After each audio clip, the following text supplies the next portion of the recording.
शान्ताकारं भुजगशयनं पद्मनाभं सुरेशं विश्वाधारं गगनसदृशं मेघवर्णं शुभांगमम्। एकादशी व्रतों में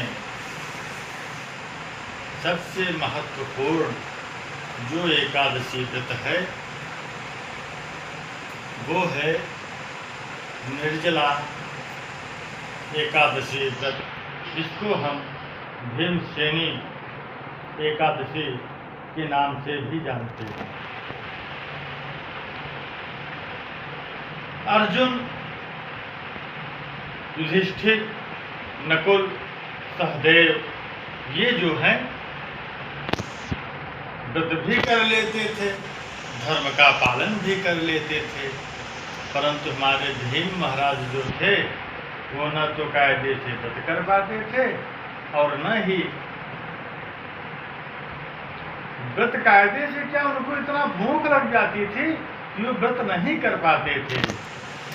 एक दिन उनकी मुलाकात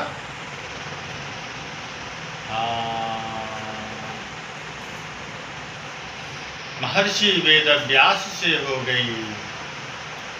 महर्षि वेदव्यास से जब उनकी मुलाकात हुई तो उन्होंने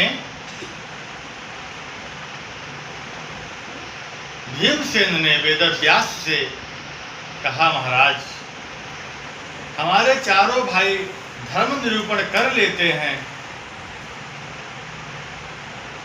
व्रत भी रह लेते हैं, परंतु मैं कोई व्रत नहीं कर पाता, मैं भूख को बर्दाश्त नहीं कर पाता हूँ। अतः कृपा करके कोई ऐसा उपाय हमको आप बता दीजिए जिससे हमें सभी एकादशी व्रत का और व्रतों का पुण्य मिल जाए। वेदव्यास जी बहुत सोचने के बात कहते हैं। ज्येष्ठ मासी शुक्ल पक्षे निर्जला एकादशी उपोष्य जलवर्जेन सर्वफलप्रदा भवेत्। भीम, ध्यान से सुनो, जेठ मास में पड़ने वाली जो एकादशी होगी उस एकादशी को तुम दशमी के ही दिन से सात्विक आहार करके, ध्यान रखना एकादशी व्रत करने वाले को दशमी के दिन रात्रि से चावल खाना वर्जित हो जाता है, और जो चावल खाते हैं उनको रूल नाम के कीड़े खाते हैं। इसलिए सावधानी पूर्वक, जैसे कल एकादशी है, आज दशमी है, तो दशमी के दिन से ही सदाचार पूर्वक रहना प्रारंभ कर दीजिए और तब एकादशी के व्रत का विधिवत पालन करिए।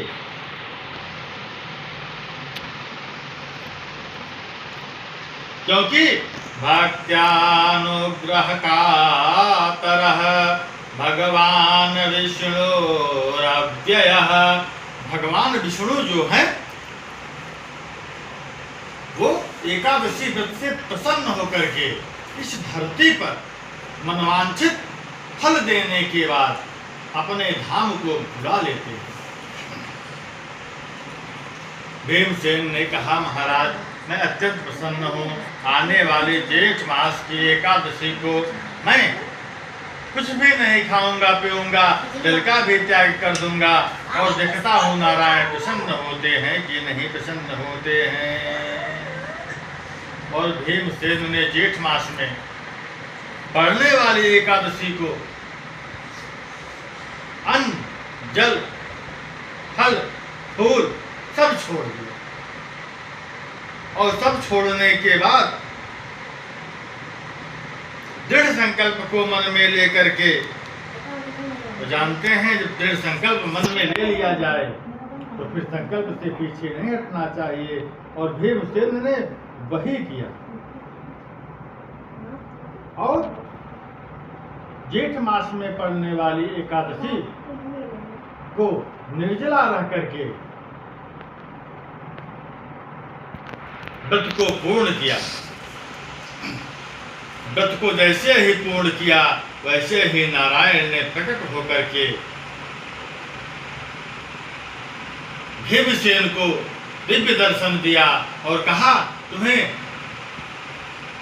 12 मास में पड़ने वाली सभी एकादशियों का रिजल्ट मैं प्रदान करता हूं और तुम इस भौतिक सागर में रह करके अपने मनवांछित कर्मों को पूर्ण करते हुए जब अंत समय आएगा तब तुम मेरे लोक को प्राप्त होगे। इसलिए भीमसेनी एकादशी का महत्व सबसे ज्यादा है और भीमसेना एकादशी व्रत सबको करना चाहिए। हाँ, भीमसेना एकादशी व्रत करने के एक दिन पहले दशमी के दिन से ही सदाचार युक्त हो जाइए और सदाचार युक्त जब आप हो जाएंगे तब हमारे पद्मनाभ भगवान श्री नारायण आपको अपने कर कमलों से स्पर्श करेंगे। बोलिए भक्तवत्सल भगवान की जय।